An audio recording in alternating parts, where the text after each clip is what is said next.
قمر، بہت شکریہ آپ کا۔ آج انہوں نے اس تمام تر صورتحال کے بعد کچھ الفاظ ایسے بولے جس میں ان کی جانب سے کہا گیا کہ وہ ہمارے معصوم بچوں کو، جوانوں کو شہید کریں، اور یہاں پر بات کی جاتی ہے مذاکرات مذاکرات مذاکرات۔ واٹس یور ٹیک سر؟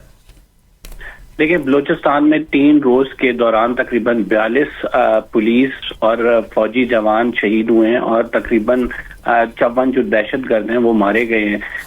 صرف آپ ایک زیارات منگی چیک پوسٹ پر اگر حملے کو دیکھیں تو 26 دہشت گرد اس میں مارے گئے ہیں اور 27 جوان ہمارے شہید ہوئے ہیں۔ اٹس اے ہیوج نمبر، اور یہ کنٹینیوس ہے۔ میں اس میں یہ سمجھتا ہوں کہ اوور آل بھی جو آپ دیکھیں خطے کی صورتحال بن رہی ہے، اس میں بلوچستان بہت زیادہ اہمیت اختیار کر گیا۔ ایران کے ساتھ بارڈر لگتا ہے، پھر اس کے ساتھ آپ یہ دیکھیں کہ بلوچستان وہ صوبہ ہے جس میں پوٹینشل بہت زیادہ ہے معدنیات کے حوالے سے بھی، تو دہشت گردوں کا خصوصی فوکس بلوچستان پر ہے۔ یہ ابھی کی بات نہیں ہے، دہشت گرد ایک عرصے سے اس صوبے کو کمزور کر رہے ہیں، اسی کو ٹارگٹ کر رہے ہیں، اور اس کے تانے بانے آپ نے دیکھا کہ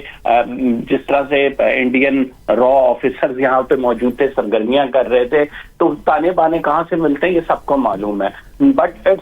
ناؤ اٹس اے ٹائم کہ ہمیں ڈیسائیڈ کرنا ہوگا کہ ہم نے کیا ان لوگوں سے مذاکرات ہی کرنے ہیں یا پھر ہم نے ان کے خلاف ایک ڈیسائسو ایکشن لینا ہے۔ دہشت گرد وہاں پہ صرف سیکیورٹی اداروں کو ٹارگٹ نہیں کر رہا، یہ سمجھنے کی ضرورت ہے، بلوچستان کی عوام کو ٹارگٹ کر رہا ہے، وہاں کے معصوم شہریوں کو ٹارگٹ کر رہا ہے۔ جعفر ایکسپریس کا واقعہ ہوا تھا، ہم سب کو معلوم ہے۔ متعدد ایسے واقعات ہو چکے ہیں جس میں بلوچوں کی جان جاتی رہی ہے،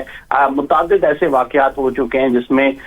ہم نے معلوم ہے کہ BLA کے لوگ اس میں ملوث ہوتے تھے۔ متعدد ایسے واقعات ہیں جن میں یہ تک اسٹیبلش ہو گیا کہ ان کو سورس اور فنڈنگ کہاں سے آتی تھی، اور وہ فنڈنگ جو ہے اس کے تانے بانے کہاں سے جا کے جڑتے تھے۔ تو میرا خیال سے ایک ہی حل ہے، اور اس کا واضح حل ہے، بڑی کلیئرٹی کے ساتھ حل ہے، اور میرا خیال سے تمام جو سیاسی قیادت بھی اور اسٹیبلشمنٹ بھی اس بات پہ متفق ہے کہ جو فنڈنگ ہو رہی ہے جس سے دہشت گرد تنظیمیں پنپ رہی ہیں، ان دہشت گرد تنظیموں کا کالا کامہ کرنے کی ضرورت ہے۔ اور بلوچستان ایک ایسا صوبہ ہے جس میں اتنا پوٹینشل موجود ہے، جس کے اندر اتنے وسائل موجود ہیں، جس کے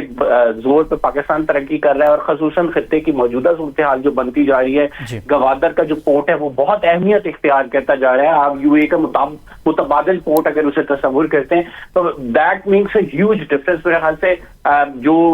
کلیئرٹی ہے وہ بڑی ہے، واضح ہم یہ کہہ سکتے ہیں کہ DGISPR نے کہا ہے کہ ہمیں ان کا کالا کامہ کرنا چاہیے، ان کے خلاف ایک ڈیسائسو ایکشن ہونا چاہیے، اور یہ جس طرح سے ہمارے فوجی جوانوں کو شہید کر رہے ہیں جو کہ بلوچ عوام کی سیکیورٹی پر مامور ہیں، وہاں پہ بلوچستان کے امن کو دیکھ رہے ہیں، ان کی آئے دن شہادتیں ہو رہی ہیں، تو that's very unfortunate and it's a time to take decisive action.